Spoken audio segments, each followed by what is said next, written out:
Dua terdakwa kasus dugaan korupsi BTS 4G Kominfo yakni Ahmad Latif dan Johnny G. Plate kompak menyebut nama Jokowi di persidangan hari ini, Selasa, tanggal 4 Juli tahun 2023. Kuasa hukum Anang Ahmad Latif mengatakan, meski ada tindak pidana korupsi, proyek BTS harus diselesaikan sesuai arahan Presiden Jokowi. Namun penasihat hukum Anang menjelaskan, keputusan Presiden yang pada hakikatnya sama dengan keputusan terdakwa, yakni pemutusan kontrak dalam pekerjaan itu akan mendatangkan kerugian yang lebih besar dari segi waktu dan biaya. Sementara itu, kuasa hukum Johnny G. Plate juga menyebut nama Presiden Jokowi di persidangan tersebut. Majelis Hakim yang mulia, terdakwa antara lain didakwa melakukan perbuatan melawan hukum karena tidak memutus kontrak para penyedia ketika terjadi deviasi pelaksanaan pekerjaan pada tahun 2021. Padahal saat ini, sekalipun menurut JPU ada tindak pidana korupsi, Presiden Republik Indonesia memerintahkan agar proses penyediaan BTS 4G di daerah 3T, tertinggal, terdepan, dan terluar tetap dilanjutkan sampai selesai.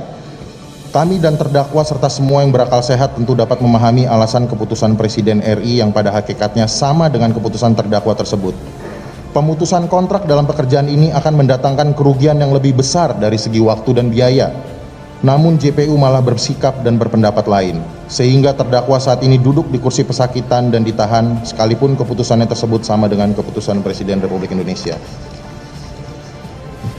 Selain itu, JPU juga mendakwa terdakwa melakukan berbagai perbuatan yang bertentangan dengan berbagai peraturan perundang-undangan.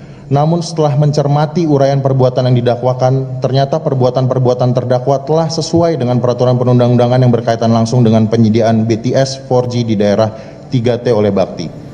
Surat dakwaan seolah-olah menyatakan uang negara sebesar 8,032 triliun telah hilang akibat perbuatan terdakwa. Padahal faktanya uang tersebut telah menjadi berbagai barang yang diperlukan untuk penyelesaian pembangunan BTS 4G.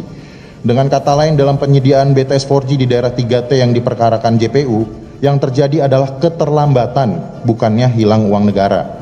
Keterlambatan yang terjadi akibat berbagai faktor kahar atau force major antara lain pandemi COVID-19 yang pada tahun 2021 sedang tinggi, di mana pemerintah juga membatasi pergerakan orang dan barang atau logistik.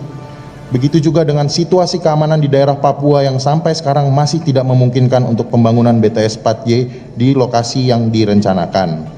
Bahkan pada bulan Maret 2022 yang lalu, terjadi penembakan oleh kelompok kekerasan bersenjata KKB yang menewaskan 8 pekerja BTS serta dilanjutkan dengan penyanderaan pada bulan Mei 2022. Kerugian keuangan negara yang didakwakan juga ternyata tidak dihitung berdasarkan fakta dan keadaan terkini, tanpa pertimbangan dan dasar hukum yang jelas serta hanya berlandaskan pada kewenangan menyusun surat dakwaan.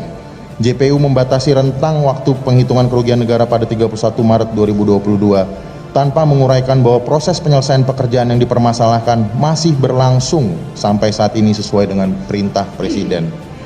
Bahkan JPU tanpa uraian alasan yang jelas telah mengesampingkan fakta adanya pengembalian pembayaran dari penyedia pada tanggal 31 Maret 2022 sekitar 1,77 triliun.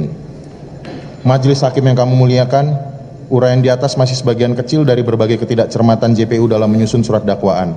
Dengan uraian nota keberatan kami ini akan membuka pemahaman kita secara mendalam bahwa tidak ada sedikit pun niat terdakwa untuk melakukan perbuatan koruptif sebagaimana diuraikan dalam dakwaan penuntut umum yang menarasikan seolah-olah terdakwa bersama-sama dengan para terdakwa lain yang terkait dengan perkara ini, antara lain terdakwa Anang Ahmad Latif telah mengadakan penyediaan BTS 4G dengan tujuan dalam tanda kutip merampok uang negara, apalagi dengan narasi bahwa seolah-olah atas inisiatif terdakwalah terjadi peningkatan target pembangunan jumlah BTS 4G sehingga menjadi 7.904 dalam periode 2021-2022 tanpa melalui kajian.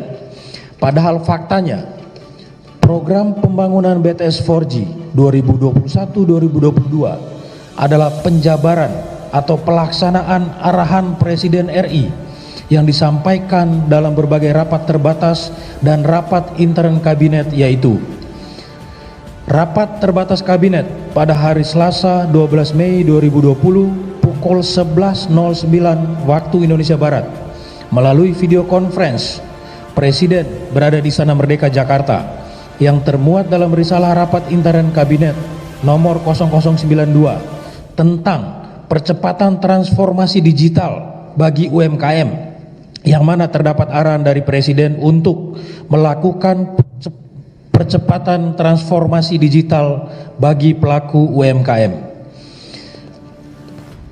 Kemudian rapat terbatas Kabinet pada hari Kamis 4 Juni 2020 pukul 13.36 waktu Indonesia Barat melalui video conference. Presiden berada di Istana Merdeka Jakarta yang termuat dalam risalah rapat terbatas nomor R0108 tentang peta jalan pendidikan tahun 2020-2035, yang mana terdapat arahan dari Presiden kepada terdakwa untuk menyampaikan 1 lembar daftar kebutuhan investasi infrastruktur telekomunikasi yang berisi kekurangan infrastruktur dan anggaran yang dibutuhkan, baik yang dapat dilakukan oleh investasi, swasta maupun pemerintah. Hal tersebut dilakukan dalam rangka digitalisasi nasional. Berikutnya, rapat intern Kabinet pada hari Rabu 29 Juli 2020 pukul 10.57 waktu Indonesia Barat bertempat di Istana Merdeka Jakarta sebagaimana termuat dalam risalah intern rapat nomor R0179 tentang penajaman program atau kegiatan di bidang pangan, kawasan industri, dan Information and Communication Technology (ICT), yang mana dalam rapat tersebut Presiden menjelaskan bahwa 1. Berdasarkan perhitungan dari Menteri Keuangan Menkeu, terdapat penambahan ruang fiskal sebesar 179 triliun karena adanya kenaikan defisit APBN tersebut. Dari angka tersebut, 38 triliun digunakan untuk pendidikan sebagaimana diamanatkan undang-undang dan 9 triliun untuk kesehatan. Hal tersebut berarti masih terdapat ruang fiskal sebesar 131 triliun yang dikunci pemakaiannya hanya diperbolehkan digunakan untuk 3 hal,